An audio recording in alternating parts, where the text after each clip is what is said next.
The Era of Federal Social Services, Chapter 7 presentation by Liz Gifford.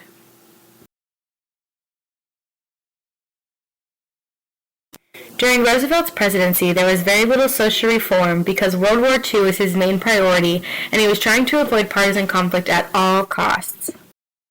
During the congressional elections of 1946, Congress became mostly conservative, and it was predicted that there would be a Great Recession once the war ended due to the decline in military spending.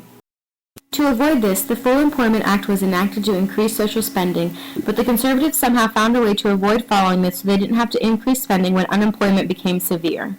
Surprisingly, there was no recession after the war as people had accumulated savings and war bonds which they used to buy goods that weren't available during the war. Eisenhower had absolutely no interest in social spending, and Democrats ruled Congress during his presidency, which was really great for the social reformation. He was able to expand Social Security by including children, wives, and widows, and helped increase math and science education in schools through the National Defense Education Act. In the 60s, many minorities experienced poverty and discrimination, women lost their jobs when men returned from the war, and important social programs were inadequate or non-existent. The emergence of the Civil Rights Movement pushed the nation towards social reform and forced Kennedy to propose civil rights legislation in 1963.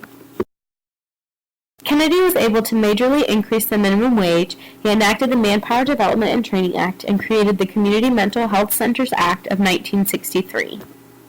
During Johnson's presidency, he was able to increase public school funding, establish nutritional programs, expanded health care for the elderly and poor through Medicare and Medicaid, and implemented services for women. He established Medicare, which was very beneficial to the elderly, and also introduced Medicaid for the poor, which ended up being mostly a burden as the states were left in charge. The Elementary and Second Education Act helped to provide federal funding to public schools with a majority of children from low-income families, but differential educational spending at the local level continued. Different populations other than African Americans faced oppression, such as women, the LGBT community, Latinos, First Americans, Asian Americans, and people of color in urban ghettos. Created using Powtoon.